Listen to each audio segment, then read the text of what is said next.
Chief Judge, why now more than ever is an independent judiciary so important? Well, I think firstly everyone needs to understand what an independent judiciary means. Judges apply the law for the community, but in doing so, we undertake to apply the rule of law. And there are many aspects to the rule of law that make us independent.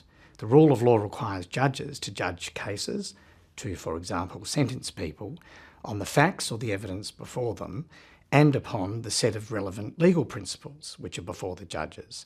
And when we apply those facts to the law, we do so independently of all outside influences. Our only master is the law. Criticising the courts is part of the democratic process. I welcome informed criticism. Unfortunately, a lot of the criticism that occurs is not informed, and it's not balanced, and it's not fair. It's being run by somebody holding the microphone down there on the street. And when the criticism is uninformed and unfair and unbalanced, the public is then misled about the work that we're doing. And that has a regrettable consequence, which is undermining the confidence of the public in the judicial system. It's an attack effectively upon the rule of law. This political question as to whether there's a crime wave or crime panic, I'll leave that to the politicians and the journalists and the social commentators to debate. I'm concerned with, as my judges are, with practising the law.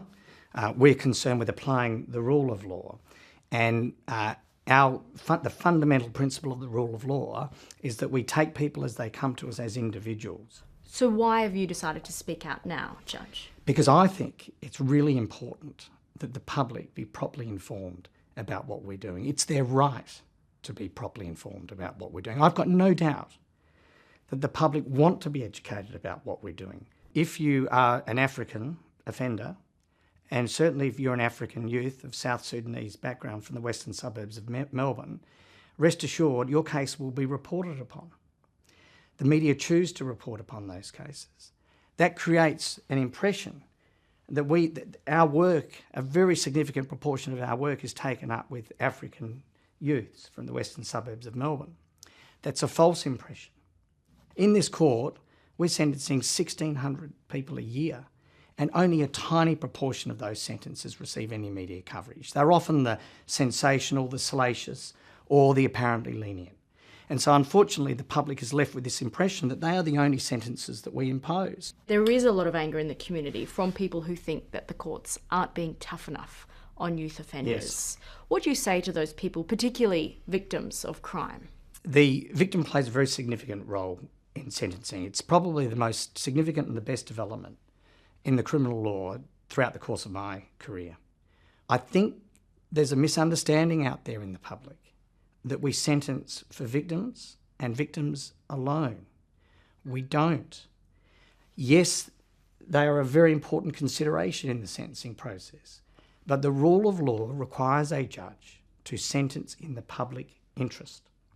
The public interest requires a number of considerations. Some of those considerations might not sit comfortably with victims. The law accepts that young people sometimes engage in immature and rash decisions. Now, we've all been 18 or 19 years of age before.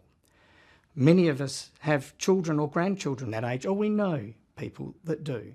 We all understand that someone who's 18 or 19 or 20 years of age often are more immature than adults. So we need to take that into account, that they might not be as morally culpable, if you like, as a mature 35-year-old who's got prior convictions, who's shown that they're not prepared to mend their ways, and who engages in calculated, serious criminal conduct. We also know that with young people, that they're great vehicles for reform. An 18-year-old or 19-year-old has the real capacity to turn his or her life around. So the law says, look, we need to seize that opportunity. I rather think sometimes the public thinks that we, when we come to sentence, simply pick a number. And that we pick a number in accordance, we should be picking a number in accordance with the latest opinion poll. Or we should be picking a number in accordance with what the person is yelling out of that megaphone on the street. That's the misperception. And politicians play a role in that. We sentence people on an individualised basis. We call it individualised sentencing. We have to look at all the individual circumstances of the offender. We look at the individual circumstances of the offence. So we're not engaged in this in any kind of box-ticking exercise. If, for example, somebody comes to us and they're black African, of South Sudanese background from the western suburbs of Melbourne, we don't just tick a box and say, well, therefore they're going to get a higher sentence or a lower sentence, as the case may be. Such an approach would be racist.